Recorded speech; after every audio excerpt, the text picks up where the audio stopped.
Edie and Rhonda, it's such a pleasure to have you both here. I've thoroughly enjoyed reading the book, and maybe we should start out, Edie, by if you would explain to us, why did you write a book on Swedish country interiors or living? Well, Sheryl, we have a shop in Woodbury, Connecticut for many years, and people would come in and they would fall in love with the Swedish antiques. We do antiques, interior design work, and people would come in and say, I love this painted Swedish furniture, but I have a Boston townhouse. I couldn't have this furniture there. I have a beach house. I have, you know, a very traditional colonial home.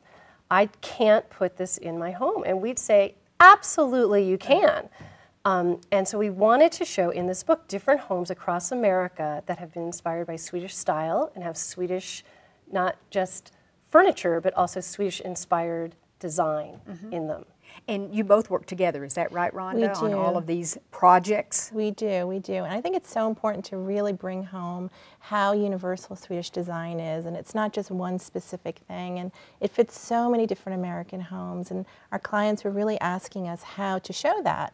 So our first book sort of evolved from that, and then this is our second book, and that expanded on a particular style of Swedish design. And as you see in the book, I mean, it's a huge range. We show different types of homes, from very country to very sophisticated houses, all country and all different and all interpreted differently. So it's very versatile. Well, it really is. I just loved looking through the pictures. Maybe I'll go back and read it later, but I liked looking at the pictures.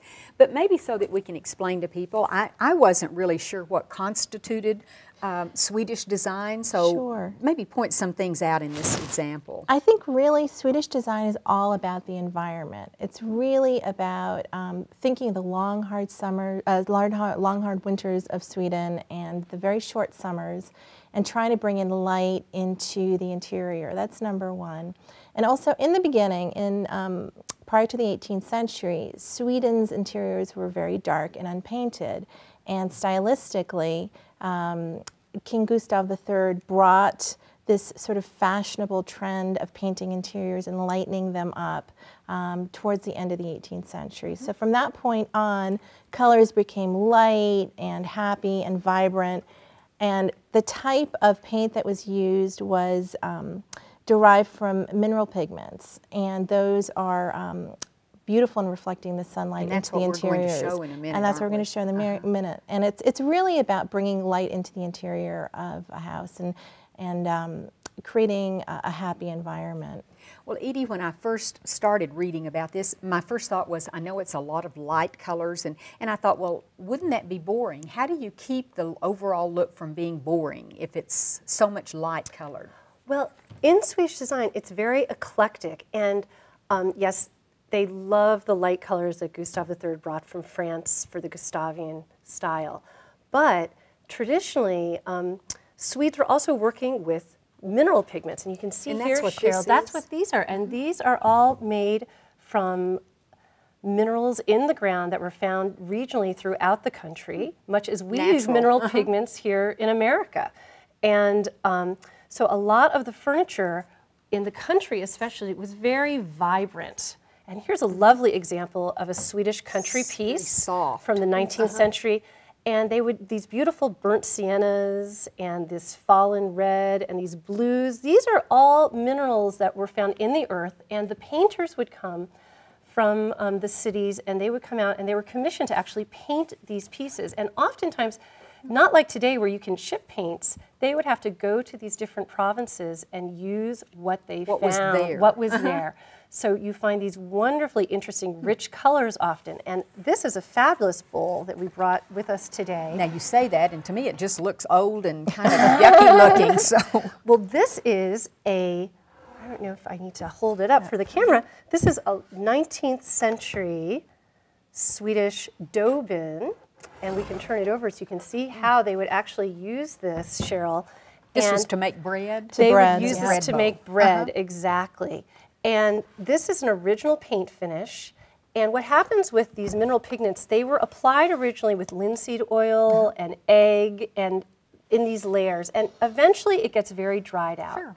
So what we want to show you guys today is that anyone who has an old painted antique box, or you have an old antique painted chair in the attic, if anything that you think is from early paint that was done with these mineral pigments or milk paints, there's a wonderful technique for restoring it and bringing life back to these old pieces. You don't have to overpaint it. You can actually bring back the life. We're going to restore it. We're going to restore this today. And so what are the ingredients in this solution? This solution is, we have, and I did this beforehand in equal amounts in these containers, and this is 1/3 egg white.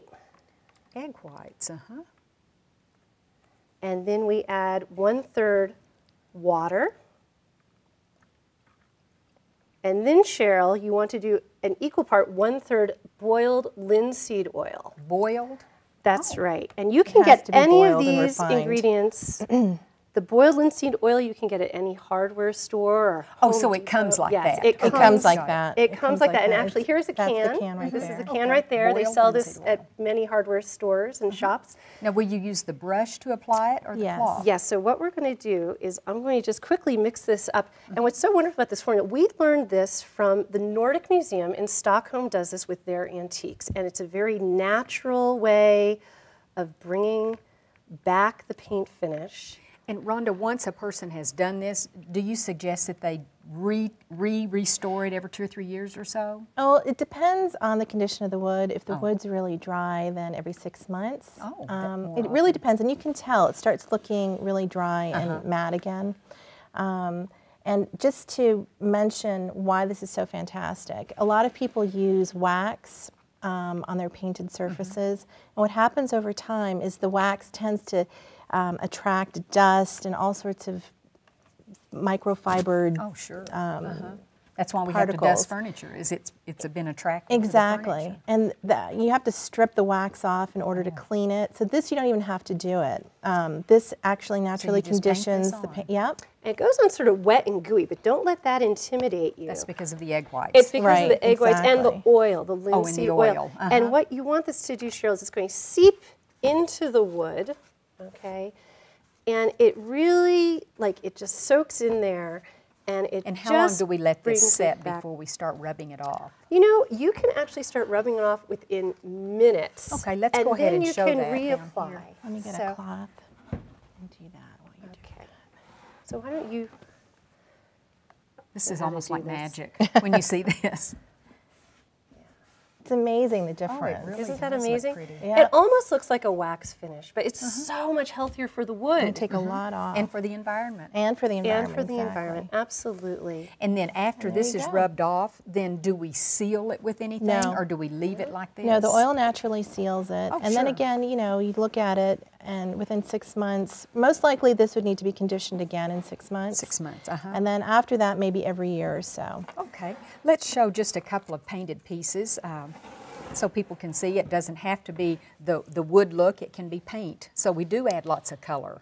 Yes, absolutely. I think, as Edie was saying before, vibrant colors are very key in Swedish interiors as well. It's picking up all the colors from the environment, the blues from flowers, the yellow from the sun, browns from the earth. Swedish country interiors are very cheerful, and because it's true, the environment there is very harsh, and so in the summertime you want to feel the light. It's so short the summer, and you want that appreciate it, don't light you? and You do, color you and do, warmth in the definitely. winter. And what's so fun is this is in our book, and this is a couple who actually have some Swedish chairs. You can see here and here, but these are American chairs, and they actually refinish those using this technique to bring back the wonderful color.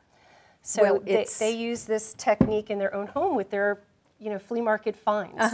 That's what's fun about it, Yeah. too. Yeah, and See the what only you can thing restore. we just really need to stress is don't do this if it is a newer paint, a latex finish, something you think was painted in the 40s or 50s. This is really for things that are early 20th century or earlier. Antiques, or Really at least close to it. Antiques. Well, thank you both for sharing all of this Thank you. wonderful information and the beautiful visuals with us. We appreciate you being here. Absolutely. Thank you.